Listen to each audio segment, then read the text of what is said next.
Labs rīts visiem šajā Jāņa rītā. Noskrēju tikko krosiņu šeit Deveses parkā. Dzīvoju kaifā.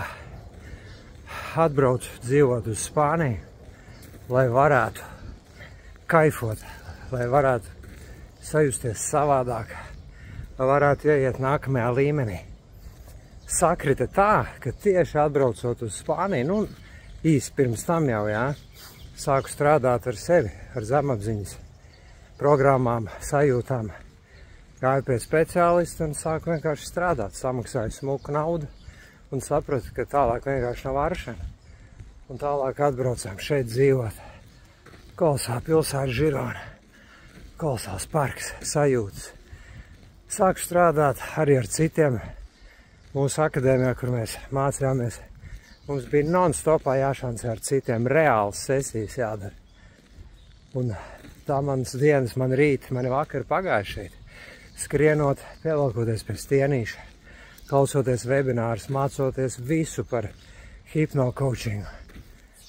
Klausoties vēl sesijas, kuras ir darītas gan man, gan es uz citiem, lai pēc tam analizētu, piekoriģētu, vēl pieslīpētu visas tās tehnikas. Vēl drīz būs gads pagājis. Un tas, ko jūs no tā varat paņemt, ir, kad, lai aiziet nākamajā līmenī, jums vajag izrauties no vecās vides. Jā, ir iespējams justies laimīgam arī Hruščovkā, ja tu esi sasniedz zināmo līmeni. Bet ja tu sēdi ar savu cauro zeķi Hruščovkā un esi nelaimīgs, tad tur sēžot laimīgs nepaliksi. Vajag tev izrauties.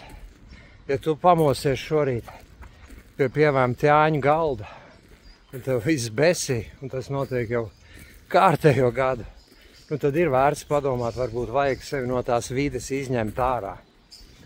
Izņem ārā sevi no tās vides. Bez tā tas nākamais līmenis nenotiks. Nevarēs tu no tās bedres izrāpties. Ja tu tupēsi tur un tikai kaut ko cerēs un domās un gaidīs, brīnums nenotiks bez darbības. Un izņemot sevi fiziski no kaut kādas vides, kas tevi tur kaut kur, tas ir kolosāls veids, kā aiziet nākamajā līmenī. Dzīvoju Īrijā, pirms tam jau 22 gadus dzīvoju Īrijā. Beigās sapratu, ka man tur vienkārši nepatīk. Protams, augsts lietas, vai ne? Tas jau pirmais. Bet man vienkārši es jūtu, ka tur ir izsmalts potenciāls tajā valstī. Nevēlējos vairs tur palikt. Vienkārši sapaklājāmies un atbraucām šeit dzīvot uz Spāniju, vai ne? Un viss notika. Kļuvu par hipno-coachu. Tagad jau pašam savu klienti var just, kā cilvēku dzīves mainās, un tas mani baro ar to enerģiju. Tālāk jau dod spēku, dod deksmi turpināt. Un pēc tam, kurš to zina, kur es dzīvē atradīšos, vai ne?